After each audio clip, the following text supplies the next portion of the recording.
ഇതാണ് പേര് കേട്ട മലയാളപ്പുഴ അമ്പലം. കുറേ നാളുകൾക്ക് ശേഷം ഞങ്ങൾ അവിടെ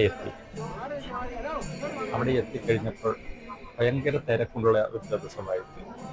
അപ്പോൾ അവിടെ ഒരു ചേട്ടനോട് ഞങ്ങൾ ചോദിച്ചപ്പോൾ അവർ പറഞ്ഞു 3 ദിവസത്തെ ഉത്സവം നടക്കുകയാണ്. ഭയങ്കര തിക്കും തിരക്കുമായി.